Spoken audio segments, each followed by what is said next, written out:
ఉన్న గుంటూరు జిల్లాలో 2 లోక్సభ స్థానాల్లో ఒక్కటి కూడా ఇవ్వకపోవడాన్ని అక్కడ ఆగ్రహాన్ని వ్యక్తం చేస్తున్నారు. ఉభయ గోదావరి జిల్లా తర్వాత ఎక్కువ కాపు శాతం ఉన్న గుంటూరు జిల్లాలో కూడా ఎందుకు కాపుల్ని విస్మరిస్తున్నారు? వేరే వాళ్ళని అక్కడ పెట్టడంలో ఆంతర్యం ఏంటి? వేరే సామాజిక వర్గానికి పెద్ద పీట వేస్తున్నారు. పురంధేశ్వర్ గారు కూడా అదే తోవలో వెళ్తున్నారు వాళ్ళ సామాజిక వర్గానికి అని చెప్పి వస్తున్న విమర్శలు. అయితే బీజేపీ 6 ఎంపీ సీట్లలో ఒక్క చోట కూడా అసెంబ్లీలో అవనియండి, దీంట్లో అవనియండి, వాళ్ళు తీసుకున్న 16 స్థానాల్లో కూడా ఒక్కటి కూడా కాపుకి ఇవ్వకపోవడంతో వాళ్ళు మరింత ఆగ్రహాన్ని వ్యక్తం చేయడం జరుగుతుంది. రాజ్యాధికారం కావాలి, వచ్చేసారి సౌత్లో వాళ్ళు పాగా వేయాలి, ఆంధ్రప్రదేశ్లో కూడా బీజేపీ తాను సత్తా చాటాలి అనుకునే వాళ్ళు ఈ రకంగా అత్యధిక ఓటు శాతం ఉన్న కాపు సామాజిక వర్గాన్ని పక్కన పెడితే రేపు ఫలితాలు వస్తాయా? ఇది మెదులుతున్న ప్రశ్న. దీనికి పబ్లిక్ కాలర్స్ కూడా దీనికి స్పందించవచ్చు ఈ అంశాల మీద. అయ్యప్ప గారు నమస్తే సార్, వినిపిస్తుందా? వినిపిస్తుంది సార్. ఓకే, అయ్యప్ప గారు ఏం జరుగుతుంది? కాపులు కన్నెర్ర చేస్తున్నారట, కాపు కాకను ఒకసారి పార్టీలకి చవి చూపించాలనుకుంటున్నారట. దేశంలోనే 2 సార్లు అప్రతితంగా గెలిచిన బీజేపీ, రాజ్యాధికారం వెళుతున్న బీజేపీ ఈసారి 3వ హ్యాట్రిక్ మోదీ గారు కొడతారంటున్నారు. మరి ఆంధ్రప్రదేశ్ ఓట్లు, ముఖ్యంగా కాపు ఓట్లు బీజేపీకి అవసరం లేదా అన్నది ఇప్పుడు వస్తున్న చర్చ. ఎందుకు 16 స్థానాల్లో ఒక్కటి కూడా వాళ్ళు కేటాయించలేకపోయారు? ఇప్పుడు మోడీ గారు అన్న, బీజేపీ పార్టీ అన్న మాకు అమితమైన గౌరవం ఉందండి. రాష్ట్రంలో ఖచ్చితంగా బీజేపీ కాపులకి చిరకాల కోరికగా ఉన్నటువంటి రిజర్వేషన్ల అంశం కానీ తదితర అంశాల మీద భవిష్యత్తులో న్యాయం చేయగలుగుతుంది అని చెప్పి చాలా సందర్భాల్లో బీజేపీని కాపులు నమ్మటం జరిగింది. బీజేపీ పార్టీలోనే మేము చాలా సుదీర్ఘకాలం నుంచి కూడా మేము పనిచేయడం జరిగింది. దక్షిణాది రాష్ట్రాల్లోనే కుల్దీ, కులిమి, బలిజ, జాట్లు, పటేళ్ళు, తెలగ, బలిజ, ఒంటరి ఇలాంటి కులాల పేరుతో కాపులు అన్ని రాష్ట్రాల్లో కూడా విస్తరించి ఉంది. బీజేపీ ఉత్తరాదిన కూడా కాకుండా దక్షిణాదిని పాగా వేయాలంటే కాపులకి సముచిత స్థానం కల్పించాలని ఎప్పటి నుంచో ఉన్న డిమాండ్. ఆ రకంగానే కర్ణాటక కానీ తమిళనాడు కానీ బలిజలకి అక్కడ పెద్దపేట వేశారు. కానీ ఆంధ్రప్రదేశ్కి వచ్చేటప్పటికి ఇక్కడ 1,60,00,000 సుమారు, అంటే 1/3 వంతు జనాభా కలిగినటువంటి కాపు సామాజిక వర్గాలు, తూర్పు కాపు, మున్నూరు కాపు, అట్లాగే తెలగ, బలిజ, ఒంటరి కులాలకి ఒక్క సీటు కూడా ప్రకటించకపోవడం. ఈ రోజుని వైసీపీ తీసుకుంటే 31 స్థానాలు, అలాగే జనసేన, టీడీపీ కలిపి 23 స్థానాల్లో కాపులకి టికెట్లు ఇచ్చడం జరిగింది. కనీసం 16 స్థానాల్లో పోటీ చేస్తున్నటువంటి ఈ బీజేపీ పార్టీ ఒక్క స్థానానికి కూడా అటు అసెంబ్లీకి కానీ ఇటు పార్లమెంట్ కానీ కేటాయించకపోవడం చాలా ఒకంతు చాలా విస్మయానికి గురి చేసింది. ఇప్పుడు రాజమండ్రి ఎంపీ స్థానానికి తీసుకుంటే అక్కడ పురంధేశ్వరి గారు పోటీ చేస్తూ ఉన్నారు. ఆవిడ నాన్ లోకలు. అక్కడ ఆ సామాజిక వర్గం ఓట్లు చాలా తక్కువ ఉన్నాయి. అక్కడ కాపు సామాజిక వర్గం ఓట్లు అత్యధికంగా ఉన్నాయి.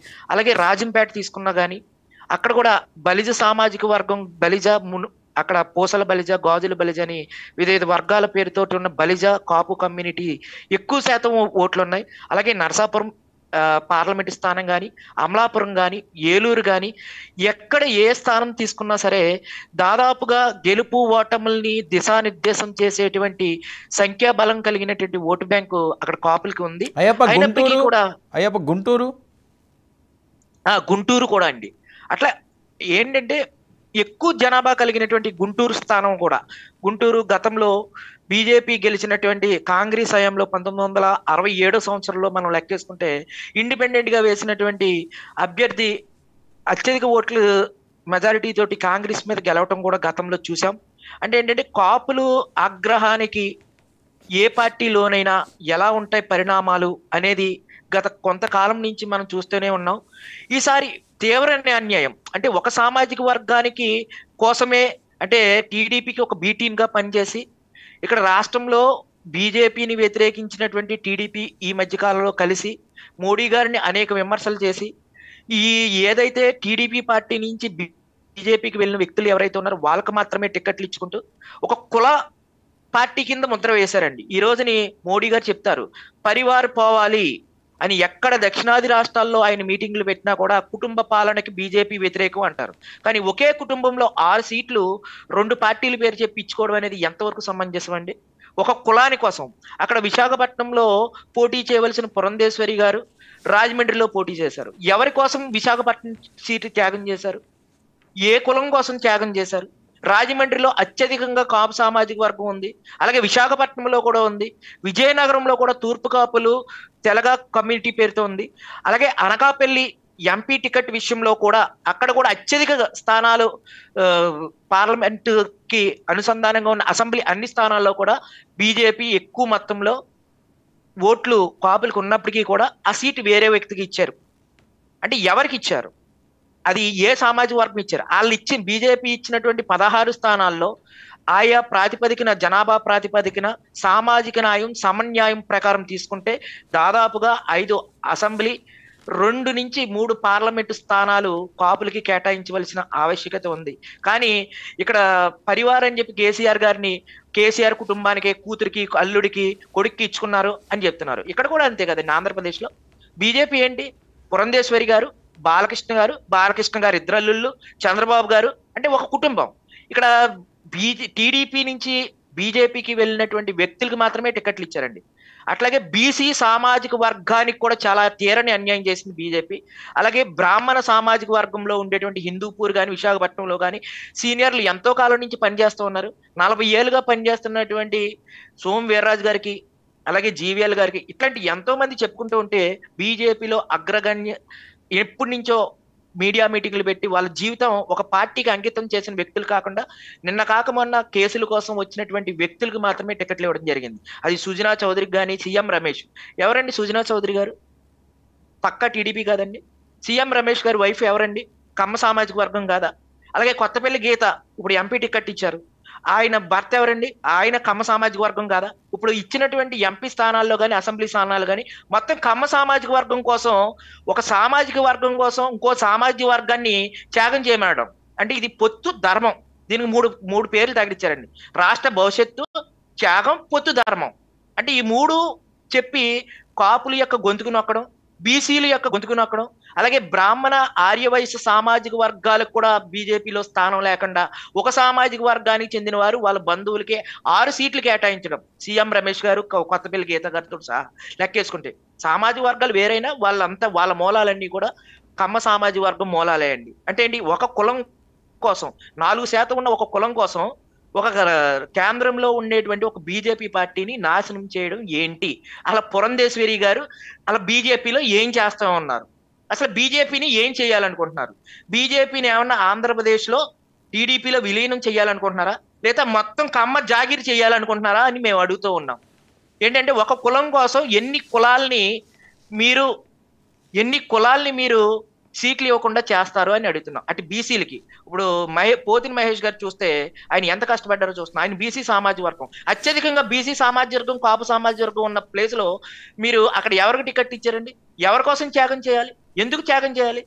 సుదీర్ఘకాలం పార్టీలో పనిచేసి సుదీర్ఘకాలం ప్రజల కోసం పాటుపడిన వ్యక్తులు కాకుండా నిన్న కాక మొన్న ఇతర పార్టీల నుంచి 1 సంవత్సరం కిందట వచ్చిన వ్యక్తులకి సీట్ ఇచ్చి దానికి పొత్తు ధర్మం, త్యాగం, రాష్ట్ర భవిష్యత్తు అని దిక్కుమాలిన పేర్లు పెట్టి వాళ్ళ జీవితాలని హరించడం కాదండి ఇది. ప్రజలకు అందుబాటులో ఉన్న అయ్యప్ప గారు, అసలు ఏంటి ఈ ఈక్వేషన్స్ లో ఉన్న అంశం ఏంటంటే పొత్తు పార్టీలు 3 ఉన్నాయి కదా, సరే వాళ్ళు ఇచ్చారులే మనం ఎందుకులే ఇవ్వడమేనా ఏంటి? వాళ్ళ ఆలోచన ఏంటి? అయితే అవసరం లేదులే, అట్నుంచి ఎలాగైనా ఓట్లు వస్తాయి కదా, పవన్ కళ్యాణ్ గారు ఉన్నారు కాపు సామాజిక వర్గం నుంచి, లేదా తెలుగుదేశం పార్టీకి దీనికి ఆయన సపోర్ట్ చేస్తున్నారు, ఆ కాపులకు ఓట్లు ఎక్కడికి పోతాయిలే అనే ధీమా, ఏమనుకోవాలి దీన్ని? అంటే ఏంటంటే అండి, కాపులు కరివేపాకులు అంటే ఏంటంటే భారత రాజ్యాంగంలో అంబేద్కర్ గారు ఏ సామాజిక వర్గానికి ఎంత జనాభా ఉన్నారో అన్నే సీట్లు కేటాయించాలి, సామాజిక న్యాయం అనే పేరుతోటి రాజ్యాంగాన్ని రాశారండి. ఏ కులం అయితే రాజ్యాధికారం ఉండదో ఆ కులం అట్టడికి వెళ్ళిపోతుందని చెప్పి ఆయనే ఒక నిర్వచనం కూడా చెప్పారు. అలాంటి బాబాసాహెబ్ అంబేద్కర్ యొక్క ఆశయాలతోటి ఈరోజు రాజ్యాంగం నడిపించబడుతుంది. ఆయన రాజ్యాంగానికి తూట్లు పడుతూ ఒక కులం అనేది అన్ని వర్గాల భవిష్యత్తుని కాలరాస్తూ ఉందండి ఆంధ్రప్రదేశ్లో. ఏంటంటే ఎవరు అడిగి వాళ్ళేరు. అడిగిన వాళ్ళ ఏం చేస్తున్నారు? ఇది పొత్తు ధర్మం, పొత్తు అన్యాయం అండి. ఇది పొత్తు ధర్మం కాదు, పొత్తు అన్యాయం, పొత్తు దుర్మార్గం. రాష్ట్ర భవిష్యత్తుని లేకుండా అంటే కాపులకి రాష్ట్ర భవిష్యత్తు లేకుండా చేయడం అండి. రాష్ట్ర భవిష్యత్తు ప్రజలకు కాదండి, బీసీలకు లేకుండా చేయడం, ఆర్యవైశ్య సామాజిక వర్గాలకు లేకుండా చేయడం. అంటే ఒక కులం కోసం, ఒక కులం యొక్క భవిష్యత్తు కోసం, రాష్ట్ర భవిష్యత్తు కోసం, ఒక కులం యొక్క భవిష్యత్తు కోసం పనిచేస్తున్నాం అని చెప్పండి. తప్పే ఉంది? మేము ఒక కులం భవిష్యత్తు కోసమే బీజేపీ టీడీపీ పనిచేస్తాయి, మేము వేరే కులాలకు సీట్లు ఇవ్వని చెప్పండి. తప్పే ఉంది? మీరందరూ బానిసలు, మాకు డబ్బున్న వాళ్ళు మాత్రమే కావాలి, డబ్బు కులం ఉన్న వాళ్ళు కావాలని చెప్పండి. ఓపెన్ గా చెప్తున్నాండి, ఈ రోజున మా కాపు సామాజిక వర్గంలో అనేక మంది బీజేపీ కోసం సాక్రిఫైస్ చేశారండి. బీసీ సామాజిక వర్గంలో చేశారు. అంటే బీసీలని, ఎస్సీ ఎస్టీలు కూడా కాకుండా ఒక సామాజిక వర్గానికి ఎందుకు అన్ని సీట్లు ఇచ్చారని